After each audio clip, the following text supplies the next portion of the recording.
ആഗോള കണക്കനുസരിച്ച് 50 ലിറ്റർ വെള്ളം ഉപയോഗിക്കണം. ഇന്ന് ശരാശരി കേരളീയൻ 150 ലിറ്റർ വെള്ളം ഉപയോഗിക്കണം ഒരു ദിവസം. ഈ 150 ലിറ്റർ വെള്ളത്തിൽ 75 ലിറ്റർ ഒരു നിലക്കും ധാർമ്മികമായി ന്യായീകരിക്കാൻ കഴിയാത്ത കാര്യത്തിന് വേണ്ടിയാണ് നമ്മൾ ചെലവഴിക്കുന്നത് എന്നാണ് കണക്ക്. അത് നമ്മൾ ഗൗരവമായി നമ്മൾ മനസ്സിലാക്കേണ്ടതാണ്. പിന്നെ ഇവിടെ മനസ്സിലാക്കേണ്ട പ്രധാനപ്പെട്ട ഒരു കാര്യം നിങ്ങളെ മനസ്സിലാക്കേണ്ടത്, കിണറിലെയും കുളങ്ങളിലെയും വെള്ളം, കിണറിലെ വെള്ളം ഇന്ന് മലിനമായി കൊണ്ടിരിക്കുക. ഒരു പ്രധാനപ്പെട്ട റിപ്പോർട്ട് അനുസരിച്ച് 13% കിണറിലെ വെള്ളം മാത്രമേ കേരളത്തിൽ കുടിക്കാൻ പറ്റുള്ളൂ. ഒന്ന് പറഞ്ഞാൽ ചിന്തിക്കുന്നത് വലിയൊരു ആശയം ഞാൻ പറയാം. കേരളത്തിലെ മൊത്തം കിണറുകളിൽ 13% കിണർ മാത്രമേ വെള്ളം കുടിക്കാൻ പറ്റിയ കിണറുള്ളൂ. ബാക്കിയുള്ള 87% കിണറുകളുടെയും വെള്ളം കുടിച്ചാൽ രോഗം വരുന്ന. എന്താണ് ഈ വെള്ളത്തിന്റെ രോഗത്തിന് കാരണം? കാരണം മറ്റൊന്നല്ല, ഭൂമിയിലെ രാസപദാർത്ഥത്തിന്റെ അമിതമായ ഉപയോഗം. 75,000 വളങ്ങളുടെ വിവിധ ചേരുവകളും മറ്റൊക്കെ ആയിട്ട് സംയോജനങ്ങൾ 75,000 വകുപ്പുകൾ ഇന്ന് ലോകത്ത് നിലവിലുണ്ട്. 75,000 രാസക്കൂട്ടുകൾ, രാസവസ്തുക്കൾ, മണ്ണിൽ നമുക്ക് വളമായും മറ്റുപയോഗിക്കുന്ന 75,000 രാസക്കൂട്ടുകൾ. നമ്മൾ ചിന്തിക്കുക, ഇന്ന് സത്യത്തിൽ സംഭവിച്ചു പോയ ഏറ്റവും പ്രധാനപ്പെട്ട ഒരു കാര്യം എന്താ? ഒന്ന്, കൃഷിയില്ല. രണ്ടാമത്തെ ഒരു കാര്യം, നമ്മൾ ഈ കൃഷിക്ക് വേണ്ടിയുള്ള വേണ്ടി എന്ത് ചെയ്തു? യൂറോപ്യന്മാരുടെ വളത്തെ നമ്മൾ ആശ്രയിച്ചു. ഇന്ന് കൃഷി മുഴുവനും യൂറോപ്യന്മാരെ വളം കൊണ്ട്. അതുകൊണ്ട് എന്തുണ്ടായി? ഒന്ന്, ഈ മണ്ണിനെ ശുദ്ധീകരിക്കുന്ന പ്രധാനപ്പെട്ട ഒരാളുണ്ട്. ആര്? ഒരു മണ്ണിനെ ശുദ്ധീകരിക്കുന്ന ഒരാളുണ്ട്. ആര്? മണ്ണര. ലക്ഷക്കണക്കായ മണ്ണിര 1 ഏക്കർ ഭൂമിയിൽ ഉണ്ടാവുന്ന, അതായത് വലിയ മണ്ണിര തന്നെ ഉണ്ടായിരുന്നു എന്നാ. ഇപ്പോൾ സത്യത്തിൽ മണ്ണിരയെ കാണാനല്ല. നിങ്ങൾക്കൊക്കെ അറിയാലോ, പഴയ കാലത്തൊക്കെ ഒരു നാറ് നട്ടൊക്കെ ഒന്നിങ്ങനെ ഇല്ലേ? ഓർമ്മയില്ലേ? അതൊക്കെ ഇല്ലേ? നട്ടിന്ന് കൊയ്തെടുത്ത ആ നെല്ലിനെ എന്ത് ചെയ്യും?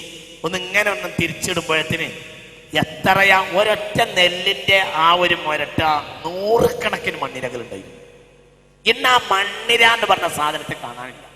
മണ്ണിര ഭയങ്കര മണ്ണിനെ ശുദ്ധീകരിക്കുന്ന പ്രധാനപ്പെട്ട ആളാണ് മണ്ണിര. വെള്ളത്തെയും മണ്ണിനെയും ശുദ്ധീകരിക്കും. ആ സാധനം നാട്ടിലില്ലേ. അതിനെ മുഴുവനും നശിപ്പിച്ചത് ഈ പ്രകൃതി. പുതിയ വളങ്ങളാണ്, ജൈവ വളങ്ങളല്ല, പുതിയ രാസവളങ്ങളാണ്. ആ രാസവളം ഇട്ടിട്ട് സത്യത്തിൽ മരിച്ചു പോയിട്ടുണ്ട് മണ്ണ്. രാസവളങ്ങൾ വളരെ അമിതമായി നമ്മൾ ഉപയോഗിച്ചു. അതുകൊണ്ട് എന്തുണ്ടായി? ഒന്ന്, മണ്ണ് നാശായി. ഒന്ന്, ഭക്ഷണങ്ങൾ നാശായി. എന്നോടൊരു ഡോക്ടർ പറഞ്ഞു, ഇന്ന് നമ്മൾ കഴിക്കുന്ന ചോറ് 25 കൊല്ലം മുമ്പ് മരിച്ചുപോയ ഒരാളെ ഹയാത്താക്കിയിട്ട് ആ ചോറ് കൊടുത്താൽ തന്നെ ബോധം കൊടുക്കും. മനസ്സിലായില്ല? വളരെ ചിന്തിക്കേണ്ട ഒരു കാര്യമാണ്.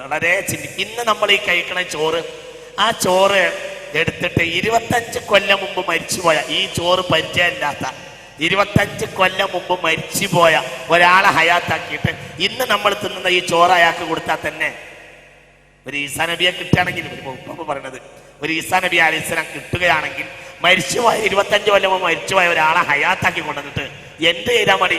ഇന്നിപ്പോ നമ്മൾ ഈ കഴിക്കുന്ന ആ ചോറ് ഒരു പ്ലേറ്റാണ് വെച്ചു കൊടുത്താൽ അത് തിന്നാൽ തന്നെ അയാൾ ബോധം കിട്ടുന്നു. അത്രയും നമ്മളത് അറിയില്ല. കാരണം ആ രൂപത്തിലേക്ക് നമ്മൾ മാറിയിട്ടുണ്ട്. പകരം ഒരു ഭാഗത്ത് എന്തുണ്ടായിട്ടുണ്ട്? രോഗങ്ങൾ ഉണ്ടായിട്ടുണ്ട്. ഈ രോഗങ്ങൾ വർദ്ധിച്ചുകൊണ്ടിരിക്കുന്നു. കാരണം എന്താ? 2 കാരണം കൊണ്ട് പ്രകൃതി ശ്വസിക്കുന്നത്. കാർബണിന്റെയും മറ്റുമൊക്കെ അമിതമായ ഉപയോഗം. ഇത് നമ്മളെ മൂക്കിലൂടെ അടിച്ചു പൊളിച്ച് നമ്മൾ കയറ്റും. 1. 2, വെള്ളം മുഴുവനും മലിന.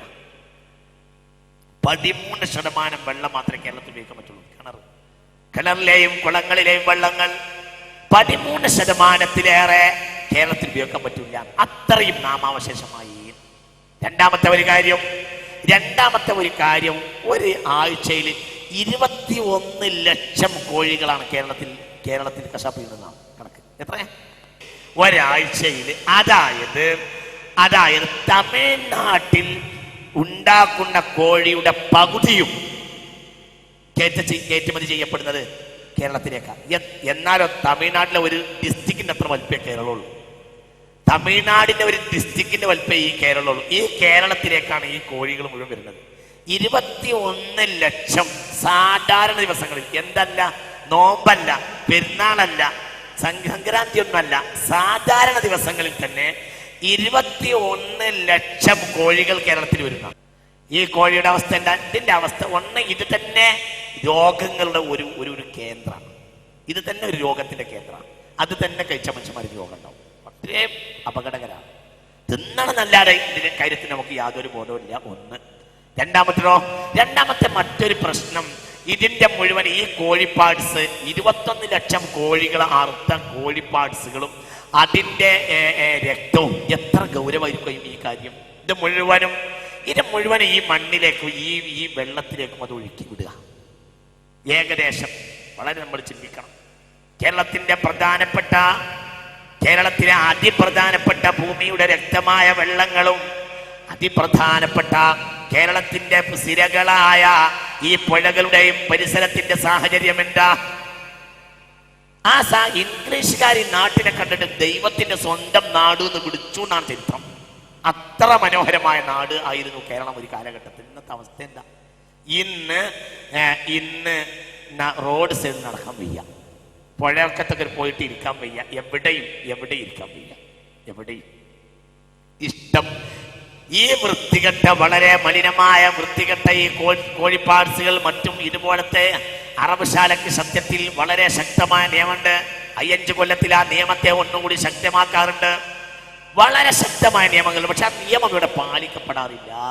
അത് അങ്ങനെ നാശമാക്കി. വഴിയെയും പരിസരത്തെയും ജനങ്ങൾ വന്നു പോകുന്ന സ്ഥലത്തെയും മലിനമാക്കിയാൽ അല്ലാഹു സുബ്ഹാനഹു വ തആലയുടെ മലക്കുകൾ അവരെ ശപിക്കുമെന്ന് റസൂലുള്ളാഹി. പരിസരത്തെ ഒരാൾ മലിനമാക്കിയാൽ അതോടുകൂടി അയാൾക്ക് അല്ലാഹുവിന്റെ മലായികത്തിന്റെ ലഅനത്തുണ്ടാവുന്ന. അതിത് നമ്മൾ വലിയൊരു പ്രശ്നമാണ്. എവിടെയും നമ്മൾ ഈ ഉപഭോഗ സംസ്കാരത്തിൽ പെട്ടിട്ട് കോഴികൾ അറക്കപ്പെടുക, അതിന്റെ പാർട്സുകൾ മറ്റും മുഴുവൻ നമ്മൾ ഈ സ്ഥലങ്ങളിലേക്ക് കൊണ്ടുപോയി തള്ള. പുഴക്കരയിൽ മുഴുവനും കോഴിപ്പാട്സുകൾ എവിടെയും. പഴയ കാലത്ത് അങ്ങനെയല്ല. ഒരാഴ്ചയിൽ ഒരു കോഴിയെ കൊഴിഞ്ഞ എത്ര നല്ല വീടാണെങ്കിലും ആ കോഴിക്ക് എന്താണ്, അതിനൊരു ബുദ്ധിമുട്ടില്ല. അത് അവിടെ മുറ്റത്തെ ചറുത്ത് ആ ചോര അപ്പോൾ തന്നെ അവിടെ തന്നെ ഒന്ന് ഒഴുക്കി കളഞ്ഞ് അവിടെ ഒന്ന് ഇല്ലേ, അങ്ങനെയൊക്കെ തന്നെയാണ്. അതിൻ്റെ തൂവലും മറ്റൊക്കെ ഒന്ന് മണ്ണ് മൂടിയിട്ട് നല്ല വൃത്തിയുള്ള വീടുകളൊക്കെ അങ്ങനെയാണ്. പരിസരത്ത് തെങ്ങും കുഴിയിലോ മറ്റോ ഒക്കെ മണ്ണൊന്ന് മാന്തിയിട്ട് അതൊന്ന് മൂടിയിട്ട് അത് അങ്ങനെ കഴിക്കുള്ളൂ. ഇന്നത്തെ അവസ്ഥ എന്താ?